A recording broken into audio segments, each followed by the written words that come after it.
తూర్పు కాపు సంఘం ద్వారా జరుగుతున్న ఈ కార్యక్రమానికి రావడం చాలా సంతోషంగా ఉంది. ముఖ్యంగా మరి ఇక్కడికి వచ్చి మిమ్మల్ని అందరినీ కలుసుకోవడం, అలాగే రకరకాలైన విషయాలు మన గురించి మనమే తెలుసుకోవడం కూడా చాలా ఆనందం కలిగిస్తుందని చెప్పి మీ అందరికీ పేరు పేరున నమస్కారాలు తెలియజేసుకుంటున్నానని చెప్పి ఈరోజు తెలియజేసుకుంటున్నాను.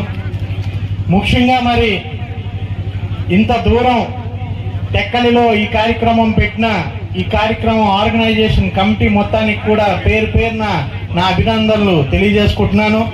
ఇంత ఘనంగా ఇంత పెద్ద ఎత్తున ఈరోజు టెక్కలిలో ఇంత దూరం అంటే దగ్గర మనం చూసుకుంటే తూర్పు కాపులు అనేవాళ్ళు మచిలీపట్నం దగ్గర మొదలు పెడితే శ్రీకాకుళం దాకా ఎంత పెద్ద ఎత్తున మనం ఉన్నాము అనడానికి ఇది ఒక నిదర్శనం అని చెప్పి ఈరోజు మీ అందరికీ తెలియజేసుకుంటున్నాను. ముఖ్యంగా మరి సంఘాలకు వచ్చే మనందరం కూడా ఈ మీటింగుల్లో కలుసుకుంటాం, మాట్లాడుకుంటాం, అనేక విషయాలు మాట్లాడుకుంటాం. మొన్న హెచ్చర్లో జరిగినప్పుడు అనేక విషయాలు మాట్లాడడం జరిగింది. అదేవిధంగా ఈరోజు నా ముందు మాట్లాడిన పెద్దలు కావచ్చు, నా తర్వాత మాట్లాడబోయే వాళ్ళు కావచ్చు, అందరం ఎన్నో విషయాలు ఎన్నో సందేశాలు మనం ఇవ్వడం అనేది జరుగుద్ది.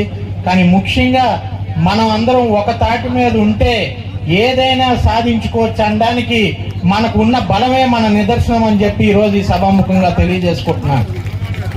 ఎక్కడ చూసినా కూడా దగ్గర దగ్గర 40 నుంచి 50 నియోజకవర్గాలు ఈ రాష్ట్రంలో మరి మనం 5,000 నుంచి 10,000 మంది వరకు ఖచ్చితంగా ఉన్నాము అని చెప్పి ఈరోజు ఇక్కడి నుంచి మీ అందరికి నేను ఇచ్చే సందేశం అదొక్కటే. ఈ రోజు నా సందేశంలో ముఖ్యమైన ఉద్దేశం మనందరం ఒక తాటి మీద ఉంటే ఖచ్చితంగా ఏదైతే మనకి సంవత్సరాల తడబడి కలగా మిగిలిందో BCAలోకి చేర్చాలనేది అది మనందరం ఒక తాటి మీద ఉండి రాజకీయంగా అలాగే సామాజికంగా మనం ఒక తాటి మీద ఉంటే తప్పకుండా ఆ కళ మనం నెరవేర్చుకుంటామని చెప్పి ఈరోజు తెలియజేసుకుంటున్నాను. మీ అందరి తరఫున మేము కూడా ప్రభుత్వం నుంచి తప్పకుండా దాని గురించి మాట్లాడతామని చెప్పి ఈరోజు ఈ సభాముఖంగా మీ అందరికీ మాట ఇవ్వటం అనేది జరుగుతుంది.